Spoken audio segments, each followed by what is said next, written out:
Back boat neck ఇలా front deep cross cutting shape belt ఎలా cut చేసుకోవాలో front part చూడండి. ఓపెన్స్ మన వైపు ఉండాలి. ఇలా బ్యాక్ పార్ట్ పెట్టేసుకొని చుట్టూ మార్క్ చేసుకున్నాక చంక దగ్గర మార్కింగ్ అనేది ఇలా చేసుకోండి. ఇక్కడ 3/4 ఇంచ్ మన సైడ్కి ఇలా తీసుకుని 1 ఇంచ్ లోతు తీసుకోవాలి. ఫ్రంట్ నెక్ ఇలా చెక్ చేసుకుని వచ్చిన దాంట్లో ఒక 1/2 ఇంచ్ తగ్గించుకుని మార్క్ చేసుకుని నెక్ విత్ 3.5 పెట్టుకొని ఇలా షేప్ డ్రా చేసేసుకోండి. అలానే బ్లౌజ్ లెంత్ అనేది ఫ్రంట్ ఇలా చెక్ చేసుకోవాలి. ఒక 1/2 ఇంచ్ ఖర్చుకి మార్క్ చేసుకోండి.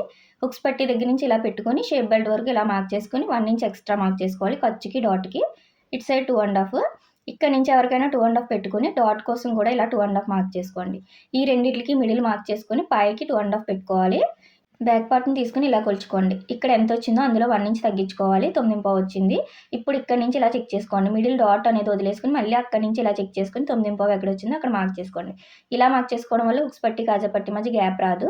అలానే ఇక్కడ డాట్స్ అనేది ఇక్కడ ఎంత వచ్చిందో ఇక్కడ అంతే రావాలి. ఇలా వచ్చేలాగా ట్రయాంగిల్లా మార్క్ చేసుకోండి. ఇలాంటి టిప్స్ పాటిస్తూ కట్ చేశారంటే ఫిట్టింగ్ చాలా బాగుంటుంది.